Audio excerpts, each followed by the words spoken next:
मैं जब खरगोन के क्षेत्र में आऊं और ओमकारेश्वर जी को नमन न करूं तो शायद मेरी यात्रा अधूरी रहेगी। इसलिए मैं ओमकारेश्वर जी को नमन करता हुआ अपनी बात को तो प्रारंभ करता ही हूं, साथ ही साथ जगदीश चंद्र विद्यार्थी जी जिन्होंने क्विट इंडिया मूवमेंट में बहुत बड़ा इस क्षेत्र में योगदान किया था, उनको भी नमन करते हुए अपनी बात को प्रारंभ करता हूं। मित्रों, भारतीय जनता पार्टी का शासन अपने 20 वर्ष पूरे कर रहा है। एक नई जनरेशन, एक नया युग जिसने कांग्रेस का शासन नहीं देखा, वो नौजवान भी हमारे बीच में है। लेकिन भारतीय जनता पार्टी किस तरीके से क्षण क्षण समय समय पर आपकी मदद करते हुए लंबी यात्रा 20 साल में पूरी की है, ये नए युग के नौजवानों को भी बताना हमारी जिम्मेवारी बनती है। और मैं हमेशा कहता हूं, पूर्णमासी को याद करते हैं तो हमेशा अमावस्या को भी याद रखना चाहिए। अगर उजाले की हम पूजा करते हैं तो अंधकार के त्रासदी को भी याद करना चाहिए। और इसलिए मैं यहां पर पूरी जिम्मेवारी से आपको बताने आया हूं। मैं 20 साल पहले एक प्रदेश का स्वास्थ्य मंत्री था, दिन रात मेहनत करता था, उसके बावजूद भी भारत के सूचकांक ठीक नहीं हुआ करते थे। और मैं पूछता था कि जब मैं इतनी मेहनत करता हूं, जब मेरे राज्य के सारे सूचकांक अच्छे हैं, तो देश का सूचकांक क्यों गड़बड़ है? ये बात कर रहा हूं मैं 96 की, 97 की, 94 की, 1994 की। तो मुझे बताया जाता था कि देश में कुछ बीमारू राज्य हैं, जो बीमार हैं, जिनकी बड़ी संख्या है, वो एमएमआर, आईएमआर इन सबको नीचे ला देते हैं, क्योंकि वहां अव्यवस्था है, वहां स्वास्थ्य की स्थिति खराब है। इसलिए स्वास्थ्य मंत्री जी, आप जितनी मेहनत करो, ये बीमारू राज्य आपको नीचे खींच के ले आते हैं। और वो बीमारू राज्य कौन थे? उसमें बीमारू में मां मध्य प्रदेश का था। बिहार, राजस्थान, मध्य प्रदेश, उत्तर प्रदेश, ये बीमारू राज्य थे। लेकिन आज 20 साल बाद हम दावे के साथ कह सकते हैं कि यह बीमारू राज्य नहीं, यह अग्रगणी राज्य में खड़ा है। इसको हमको समझना चाहिए। स्वास्थ्य के क्षेत्र में, महिलाओं के स्थिति में, बच्चों की स्थिति में, शिक्षा में आज मध्य प्रदेश अग्रगणी राज्यों में खड़ा है। किसानों के क्षेत्र में मध्य प्रदेश अग्रगणी राज्यों में खड़ा है। इसलिए आपने भारतीय जनता पार्टी की सरकार में अमावस्या से पूर्णमासी तक की आपने स्थिति देखी, अंधकार से उजाले तक की स्थिति देखी। और दूसरी बात मैं आपको बताना चाहता हूं, यह कांग्रेस पार्टी की सरकार जहां जहां जब जब आई है, तब तब भ्रष्टाचार, अनाचार, अत्याचार, व्यभिचार, ये सारे कांग्रेस पार्टी के साथ जुड़े हुए हैं। जहां कांग्रेस रहेगी वहां भ्रष्टाचार रहेगा, जहां कांग्रेस रहेगी वहां अकर्मण्यता रहेगी, जहां कांग्रेस रहेगी वहां अत्याचार भी होगा, और जहां भारतीय जनता पार्टी होगी वहां विकास होगा, वहां लोगों के हित में काम होगा, वहां महिलाओं को सशक्तिकरण होगा, वहां युवाओं को ताकत दी जाएगी, वहां किसान सशक्त होगा। ये भारतीय जनता पार्टी की तासीर है। और वो कांग्रेस पार्टी की तासीर है। कांग्रेस पार्टी का मतलब है लूट, कांग्रेस पार्टी का मतलब है धोखा, कांग्रेस पार्टी का मतलब है छलावा, कांग्रेस पार्टी का मतलब है विकास को रोकने का काम, और कांग्रेस पार्टी का काम है परिवारवाद को, वंशवाद को बढ़ावा देना। भारतीय जनता पार्टी का मतलब है विकास, तरक्की, लोगों को अधिकार दिलाना, लोगों की सरकार बनाना। यह भारतीय जनता पार्टी का काम है। और मित्रों, मैं फिर कहने के लिए नहीं कह रहा हूं, जहां जहां कांग्रेस आई वहां भ्रष्टाचार आया। 9 साल पहले, 10 साल पहले दिल्ली में यूपीए कांग्रेस की सरकार थी कि नहीं थी? थी कि नहीं थी? पनडुब्बी का घोटाला हुआ था कि नहीं हुआ था? ऑगस्टा वेस्टलैंड हेलीकॉप्टर का घोटाला हुआ था कि नहीं हुआ था? कोयले का घोटाला हुआ था कि नहीं हुआ था? कॉमनवेल्थ गेम का घोटाला हुआ था कि नहीं हुआ था? और मनरेगा में घोटाला हुआ था कि नहीं हुआ था? यानी कांग्रेस पार्टी हवा में भी भ्रष्टाचार करती है, हेलीकॉप्टर का, पानी में भी करती है, पनडुब्बी में, पाताल में भी करती है कोयले का घोटाला, और जमीन पर भी करती है घोटाला मनरेगा में। यह कांग्रेस का तीनों लोक में घोटाला रहता है। तीनों लोक, नभ में, जल में, थल में, सब जगह घोटाला ही घोटाला है। और जब मैं आपसे घोटाले की बात करता हूं तो मैं कमलनाथ जी को कैसे छोड़ दूं? कैसे छोड़ दूं कमलनाथ जी को? 15 महीने की सरकार याद है ना? याद है ना? क्या कहा था? 10 दिन में कर्जा माफ कर दूंगा। 10 दिन में। आपको मालूम है 11,97,000 किसान डिफॉल्टर हुए। कितने? 11,97,000, यानी 12 लाख किसान। बोलो धोखा है कि नहीं है? छलावा है कि नहीं है?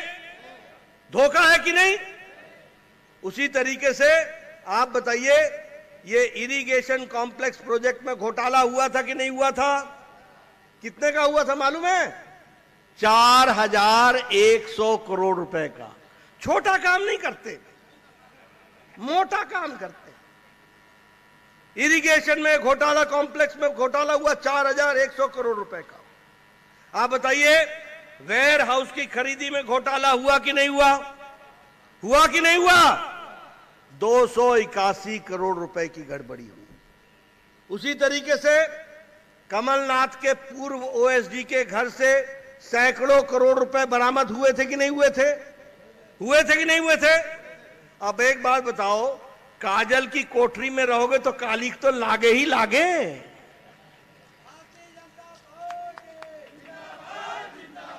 बताइए, सिंचाई परियोजना में घोटाला हुआ था कि नहीं हुआ था? कितने का हुआ था? 877 करोड़ रुपए। ये सिर्फ मैं 15 महीने का किस्सा सुना रहा हूं। ये जो गलती से आपने बटन गलत दबाया था ना, 15 महीने गलती से, ये 15 महीने का सुना रहा हूं आपको किस्सा। पुराना किस्सा नहीं लाया है इनका, दिल्ली का किस्सा नहीं लाया हूं मैं, मध्य प्रदेश के 15 महीने का किस्सा सुना रहा हूं। आप बताइए कि छात्रवृत्ति घोटाला हुआ था कि नहीं हुआ था? आप बताइए, रेत माफिया ने, अफसरों ने बोली लगाई थी कि नहीं लगाई थी? आप बताइए कि विकास के काम को रोकने के लिए 1,350 रुपए की, 350 करोड़ रुपए की टैक्स की चोरी हुई कि नहीं हुई? आपको मालूम है इसमें कौन इन्वॉल्व था? छापेमारी में किसके हुए? कमलनाथ जी के भतीजे ने 2019 में छापेमारी में 1,350 करोड़ रुपए से ज्यादा की टैक्स की चोरी की। ये 15 महीने का किस्सा है भैया। उसी तरीके से ऑगस्टा वेस्टलैंड में घोटाले में कमलनाथ जी के भांजे रतुल पुरी ने 7,600 करोड़ रुपए का जो घोटाला हुआ, उसमें 780 करोड़ रुपए का घोटाला इनके नाम पर सामने आया। मतलब कमलनाथ तो छोड़े, भतीजे और भांजे भी लगे हुए हैं। ये 15 महीने का किस्सा है भैया। इसीलिए मैं बोलता हूं, कांग्रेस पार्टी की सरकार भ्रष्टाचार की सरकार, अनाचार की सरकार, आपके साथ अत्याचार करने वाली सरकार है। अब मैं आपसे पूछता हूं, बताओ 9 साल में मोदी जी के नेतृत्व में देश आज 5वें नंबर की अर्थव्यवस्था बन गई कि नहीं बन गई? बन गई कि नहीं बन गई? देश मजबूत हुआ कि नहीं हुआ? और अब मैं आपको बताता हूं, 2024 में आप फिर मोदी जी को प्रधानमंत्री बनाओगे और 2027 में भारत तीसरे नंबर की अर्थव्यवस्था बन जाएगी, तीसरे नंबर की अर्थव्यवस्था।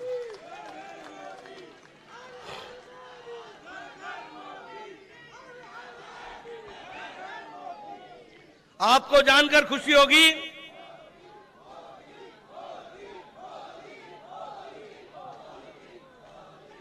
आपको जानकर खुशी होगी कि दवाइयों के क्षेत्र में भारत आज दुनिया को 168% ज्यादा दवाई दुनिया को बेच रहा है। 90,000 करोड़ रुपए से ज्यादा दवाई, और सबसे सस्ती दवाई और सबसे अच्छी दवाई आज भारत की हो गई है। यह भी हमको याद रखना है। पेट्रोकेमिकल्स में भारत आगे बढ़ गया है। इस्पात में हम नंबर 2 के बन गए हैं। ऑटोमोबाइल इंडस्ट्री में हम नंबर 3 के बन गए हैं। और जब भी मैं जहां जा रहा हूं, मैं देख रहा हूं कि किस तरीके से आज आम आदमी को उसकी परचेज करने की, उसकी खरीदने की शक्ति कैसे बढ़ी है, यह भी मुझे साफ ध्यान में दिखता है। इसलिए हम ये कह सकते हैं कि मोदी जी के नेतृत्व में देश आगे बढ़ा है और देश विकास के साथ साथ आगे बढ़ने का काम कर रहा है। अभी अभी हमारे सांसद महोदय आपके सामने बता रहे थे प्रधानमंत्री गरीब कल्याण अन्न योजना के बारे में। आज 80 करोड़ की जनता को 5 किलो गेहूं या 5 किलो चावल और 1 किलो दाल 80 करोड़ की जनता को दिया जा रहा है। और मध्य प्रदेश में 5 करोड़ 10 लाख लोगों को हर महीने दिया जा रहा है। यह भी आपको ध्यान में रखना चाहिए। और इसी तरीके से प्रधानमंत्री आवास योजना में जहां 4 करोड़ घर बने हैं, वहीं 47 लाख घर यहां बने हैं। और आपके यहां खरगोन में 1,23,000 घर बने हैं। यह भी आपको याद रखना चाहिए। लेकिन मैं आपसे पूछता हूं, जब 15 महीने की सरकार थी कमलनाथ की, तो इन्होंने आवास योजना में घर बनाना बंद कर दिया था कि नहीं कर दिया था? कर दिया था कि नहीं कर दिया था? रोका था कि नहीं रोका था? अब तुमने भी उनको चुनाव में रोक लेना और कमल खिला देना, विकास की तरफ आगे बढ़ चलोगे।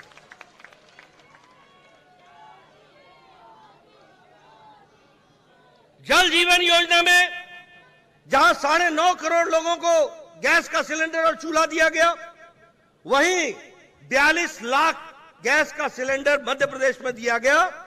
और आपके खरगोन में 1,90,000 लोगों को गैस का चूल्हा दिया गया। और राखी पर 100 रुपए का आपको गिफ्ट भी मिला, 200 रुपए का, और 100 रुपए का आपको उज्ज्वला बहनों को, उसके लिए भी आपको जो सब्सिडी मिली है वो आपके ध्यान में है। प्रधानमंत्री स्वच्छता योजना में जहां 11 करोड़ इज्जत घर बने, 11 करोड़, वहीं आपके मध्य प्रदेश में 73 लाख इज्जत घर बने हैं। 73 लाख। मित्रों, मैं आपसे बताना चाहता हूं, और आप याद रखना इन बातों को, जब आप सचिन जी बिरला को वोट डालोगे तो याद रखना। आपसे मैं पूछता हूं, जब मोदी जी ने स्वच्छता अभियान की बात लाल किले के प्राचीर से की थी, तो यही कांग्रेसी भाइयों ने खिल्ली उड़ाई थी। ये प्रधानमंत्री स्वच्छता की बात लाल किले के प्राचीर से करता है। उनको भारत मालूम नहीं था कि 12 करोड़ बहनें अपने दैनिक नित्य क्रम के लिए सड़कों पर और खेतों में जाया करती हैं। अगर 12 करोड़ बहनों को इज्जत देने का काम किया तो नरेंद्र मोदी ने किया। यह भी हमको याद रखना चाहिए। और जब हम 12 करोड़ कहते हैं तो 12 करोड़ बच्चे भी जुड़ते हैं, 12 करोड़ परिवार भी जुड़ते हैं। उनको इज्जत देने का काम किया गया। उसी तरीके से प्रधानमंत्री किसान सम्मान निधि में 11 करोड़ किसानों को बोलो हर चौथे महीने 2-2 हजार मिल रहा है कि नहीं मिल रहा है? मिल रहा है कि नहीं मिल रहा है? तो एक तरफ फरेबों की सरकार, लूट की सरकार, घोटाले की सरकार, और एक तरफ लोगों के लिए काम करने वाली सरकार। यह भी आपको याद रखना चाहिए, यह भी आपको मैं बताना चाहता हूं। मित्रों, अगर मैं मध्य प्रदेश की बात करूं और शिवराज सरकार की बात करूं, आज अभी हमारे सचिन जी मेरे से बात कर रहे थे, वो मैं आऊंगा काटकुट के क्षेत्र के पानी के बारे में, लेकिन मैं आपको बताना चाहता हूं, आप याद रखो 2003 में जो प्रति व्यक्ति आमदनी थी, आज 2023 में भारतीय जनता पार्टी की सरकार में 10 गुना हमारी प्रति व्यक्ति आय बढ़ गई है। यह भी आप याद रखिएगा। और मैं कांग्रेस भाइयों को बोलता हूं, पत्रकारों को बोलता हूं, चैलेंज करना, आंकड़ों सहित बताऊंगा कि कैसे 10 गुना आमदनी प्रति व्यक्ति बढ़ी है मध्य प्रदेश की। यह भी आप समझ लेना। उसी तरीके से मध्य प्रदेश का बजट 2003 से 2023 में आज 13 गुना ज्यादा बढ़ गया है, 13 गुना ज्यादा बढ़ गया। और हेल्थ का बजट, स्वास्थ्य का बजट, जो बीमारू राज था, आज 26 गुना बढ़ गया, 26 गुना। और अगर मैं बताऊं, हमारे आदिवासी भाइयों के लिए 57 गुना हमारा बजट बढ़ गया है। और उसी तरीके से इरिगेशन के लिए मध्य प्रदेश ने जो काम किया है, मैं शिवराज जी को भी बधाई देना चाहूंगा, उनकी सरकार को बधाई देना चाहूंगा। आज किसान की ताकत को बढ़ाने का काम और इरिगेशन को लाने का काम शिवराज की सरकार ने किया है, भारतीय जनता पार्टी की सरकार ने किया है। और इसीलिए आज किसानों की आमदनी बढ़ गई है। और मैं यहां जब आया हूं तो यह भी आपसे बताना चाहूंगा कि काटकुट क्षेत्र के 60 गांवों के लिए जो लिफ्ट इरिगेशन स्कीम है, उद्वहन परियोजना है, उसके माध्यम से मां नर्मदा का जल खेत खेत तक पहुंचाने का काम शिवराज जी की सरकार ने ले लिया है। और नाचन बोर से यह कार्यक्रम चालू हो गया है, इसको भी आप याद रख लीजिएगा, यह भी आप समझ लीजिए। मित्रों, आज सड़क, बिजली, पानी, ब्रिज, ओवरब्रिज, बाईपास, रेलवेज, बोलो सब में तरक्की हो रही है कि नहीं हो रही है? सड़क बन रही है कि नहीं बन रही है? 4 लेन 6 लेन सड़क बन रही है कि नहीं बन रही है? मित्रों, ये विकास के नए आयाम जुड़े हैं। 14 मेडिकल कॉलेज खोले गए मध्य प्रदेश में, 14 नए मेडिकल कॉलेज खोले गए। और उसी तरीके से अगर हम देखें तो महिलाओं के लिए, बहनों के लिए हमारे शिवराज जी की सरकार ने लाडली लक्ष्मी योजना में 40 लाख लखपति बहनें, बच्चियां बनाई हैं, ये भी हमको याद रखना है। और खरगान में 1,11,000 बच्चियों को इसमें जोड़ा गया है और 13 लाख बच्चियां आज उच्च शिक्षा ले रही हैं, ये भी आपको ध्यान में रखना चाहिए। बोलिए, महिलाओं का सशक्तिकरण हुआ है कि नहीं हुआ है? और लाडली बहना योजना 1,31,00,000 बहनों को और खरगोन में 3,80,000 बहनों को 1,200 रुपया प्रति महीना मिलने का तय हुआ है कि नहीं हुआ है? मिल रहा है कि नहीं मिल रहा है? मिल रहा है कि नहीं मिल रहा है? ये महिलाओं का सशक्तिकरण हुआ है कि नहीं हुआ है? महिलाओं को ताकत दी गई है कि नहीं दी गई है? अब आप सचिन भैया को ताकत दोगे कि नहीं दोगे? दोगे कि नहीं दोगे? इनको आपने ताकत देनी है और आगे बढ़ाना है। आज महिलाओं के लिए लोकल इलेक्शन में 50% रिजर्वेशन कर दिया है। और मोदी जी ने लोकसभा और विधानसभा में 33% का रिजर्वेशन आरक्षण कर दिया हमारे मातृशक्ति वंदन विधेयक के तहत।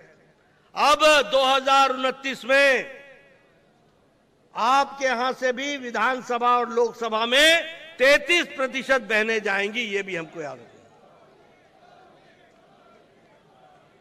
33%, भैया बैठ जाओ जरा। 33% लोग इसमें जुड़ेंगे। और टीचर रिक्रूटमेंट में 50% और पुलिस के रिक्रूटमेंट में 33%। बोलो, महिलाओं का सशक्तिकरण हुआ है कि नहीं हुआ है? हुआ है कि नहीं हुआ है? मित्रों, अगर मैं आपके यहां की बात करूं तो आप बताइए, सनावद में कोल्ड स्टोरेज की फैसिलिटी दी जा रही है कि नहीं दी जा रही है? आप बताइए, नए स्पाइस मार्केट बेदिया में बना है कि नहीं बना है? उसी तरीके से इंदौर में, इच्छापुर में नया रोड का कंस्ट्रक्शन हो रहा है कि नहीं हो रहा है? इसलिए विकास के नए नए आयाम जोड़े जा रहे हैं। मैं यहां यह भी बताना चाहता हूं कि बिजली को उच्च वोल्टेज के साथ जोड़ने के लिए पहले इस क्षेत्र में 5 सब स्टेशन थे, 5, और आज 12 सब स्टेशन हो गए। इसलिए भैया, ओ भाई बैठ जाओ, ओ बैठ जाओ भैया, बैठ जाओ, ठीक है, बैठ जाइए।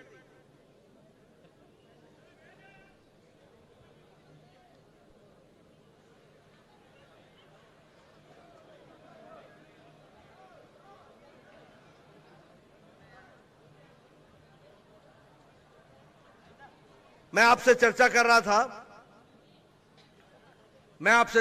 रहा था कि आज आपके यहां 12 उच्च वोल्टेज के सबस्टेशन बन गए हैं।